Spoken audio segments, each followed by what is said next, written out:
आने के बाद राहुल को हर तारीख पर बुलवाने का, मामले को पेंडिंग कराने के लिए स्टे लगवाने का, फिर स्टे हटवा देने का, मुझे लगता है इसकी भी जांच पड़ताल होनी चाहिए। मैं सुप्रीम कोर्ट के जजों से अपील करता हूं, इस पूरे मामले की तह तक जाना चाहिए। कैसे संभव हो सकता है शिकायतकर्ता पहले कोर्ट तक जाए मुकदमा दर्ज कराने के लिए, फिर हाई कोर्ट जाए मुकदमा रुकवाने के लिए, फिर हाई कोर्ट जाए मुकदमा खुलवाने के लिए, और फिर लोअर कोर्ट में जाए सजा करवाने के लिए है। अदालतें भी ऐसा करती होंगी। ये मेरे 3 दशक से ज्यादा के सामाजिक अनुभव के बाद सोच और समझ से ऊपर का मामला है।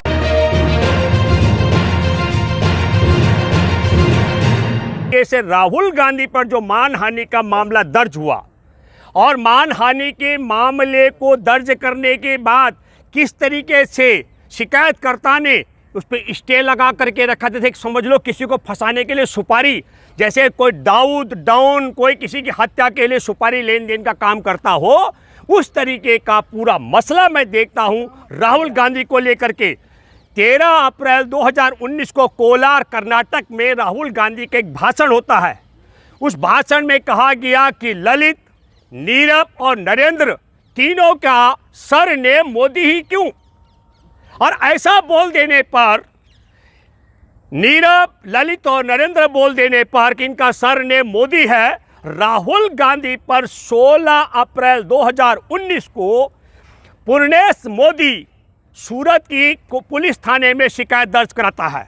और फिर 21 मई को सूरत की जिला अदालत आदेश करती है और एफआईआर दर्ज होती है। 2019 का मैं जिक्र कर रहा हूं। और 2021 में क्रोनोलॉजी को समझना पड़ेगा। पूर्णेश मोदी ने जिला अदालत में तब एक सुनवाई के लिए कहा कि जो तारीखें लगती हैं, प्रत्येक तारीख पर, प्यारे देशवासियों इसको शब्द को याद कीजिए, प्रत्येक तारीख पर राहुल गांधी को सूरत की अदालत में पेश होना चाहिए, ये मांग की गई थी। मैं व्यक्तिगत तौर पर आहत हूं और मैं जानता और मानता हूं कि निश्चित तौर पर राहुल गांधी की सुरक्षा किस का मसला है और पूर्णेश मोदी भाजपा के विधायक के द्वारा एक तो षड्यंत्र के तहत मुकदमा दर्ज कराना मानहानि का, और दूसरा जिला अदालत में जज से मांग करना कि राहुल गांधी प्रत्येक तारीख पर स्वयं पेश हो कोर्ट के अंदर। मैं थैंक्स कहता हूं कि जिला अदालत ने इस बात को अस्वीकार किया। निश्चित तौर पर अगर इसकी जांच पड़ताल हो, आखिर क्या कारण है कि पूर्णेश मोदी ये चाहता था कि राहुल गांधी प्रत्येक सुनवाई पर सूरत की कोर्ट में पहुंचे, मुझे लगता है कि शायद उनकी सुरक्षा को खतरे में डालने का षड्यंत्र का हिस्सा हो सकता है। अभी नहीं तो आने वाली सरकार को इसकी तह तक जाना चाहिए। और जब यह बात उसकी अस्वीकार कर दी गई, तब मैं सुपारी की बात कर रहा हूं। फिर 7 मार्च 2022 को पूर्णेश मोदी गुजरात हाई कोर्ट में जाकर कहते हैं, क्या कहता है, इस पूरे मामले की सुनवाई पर रोक लगा दी जाए। जरा सोचिए, समझिए प्यारे देशवासियों, मानहानि का मुकदमे के लिए थाने में शिकायत दर्ज कराना, सूरत की कोर्ट का दरवाज़ा खटखटाना, मानहानि के लिए मुकदमा दर्ज कराने के लिए कोर्ट से एफआईआर दर्ज कराना, और उसके बाद राहुल गांधी अगर हर सुनवाई पर पहुंचने की छूट बाध्य न किया जा सके, तो फिर हाई कोर्ट में जा कर के मामले की सुनवाई पर रोक लगाना। क्यों? क्योंकि मौका देख करके उस रोक को हटाना था। जैसे आपने सुना होगा, हमारे देश में हत्या कराने के लिए सुपारी या शूटरों के साथ में सौदेबाजी होती है। मुझे लगता है कि मैं पूर्णेश मोदी के इस मानहानि के मामले को अदालत में ठीक उसी दृष्टि से देखता हूं। इसलिए कि 7 मार्च 2022 को स्टे लिया था हाई कोर्ट से, और फिर 7 फरवरी को आप सब लोगों ने देखा हिंडनबर्ग की रिपोर्ट के बाद, और जब रिपोर्ट में खुलासा हुआ कि चांग चुंग लिंग जो चीनी है उसके साथ में अडानी की साझेदारी है, और अडानी को देश के एयरपोर्ट, बंदरगाह और हथियार बनाने की कंपनियां बेची गई हैं। राहुल गांधी देश हित के लिए और देश के साथ धोखे और अवैध तरीके से, गलत तरीके से जो शेयर मार्केट में हेरा फेरी की गई थी, इस मसले को जब राहुल गांधी उठाते हैं संसद के अंदर, तो 16 फरवरी को सुपारी वाला सवाल मैं जो कह रहा हूं, कौन सी सुपारी, जैसे शूटर को सुपारी देते हैं, वो पूर्णेश मोदी फिर जाता है कहा गुजरात हाई कोर्ट में और कहता है, जज साहब वो जो मैंने रोक लगवाई थी ना, वो रोक हटा दीजिए।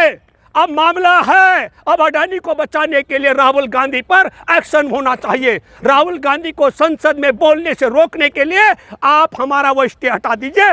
और गुजरात हाई कोर्ट उस रोक को हटा देता है दोस्तों। और फिर वह मामले की सुनवाई कहाँ आती है? वो आती है सूरत की अदालत में। और सूरत की अदालत में 24 मार्च को क्या होता है? 23 मार्च को सूरत की अदालत 2023 का मैं जिक्र कर रहा हूं, राहुल गांधी को 2 साल की सजा सुना देती है। सोचिए अपने हृदय पर हाथ रख के कि सूरत की अदालत का आदेश वहां से 23 मार्च को चला, कैसे कैसे वो राष्ट्रपति भवन और तमाम प्रक्रिया को पूरा किया होगा कि 24 तारीख को राहुल गांधी की संसदीय छीन जाती है। राहुल गांधी की तरफ से पुनर्विचार याचिका कि भाई यह फैसला न्याय संगत नहीं है। देश की आज़ादी से लेकर अब तक पहली मर्तबा कोई ऐसा आदेश आया मानहानि को लेकर के जिसमें 2 साल की सजा। तो पुनर्विचार याचिका दायर होती है 3 अप्रैल को। 19 अप्रैल को पुनर्विचार याचिका सेशन कोर्ट खारिज कर देता है। और उसके बाद गुजरात हाई कोर्ट का दरवाजा खटखटाया जाता है। और 29 अप्रैल को गुजरात हाई कोर्ट मामले की सुनवाई होती है। और उसके बाद गुजरात हाई कोर्ट मामले को बंद कर देता है, कहता है कि हमने फैसला रिजर्व रख दिया।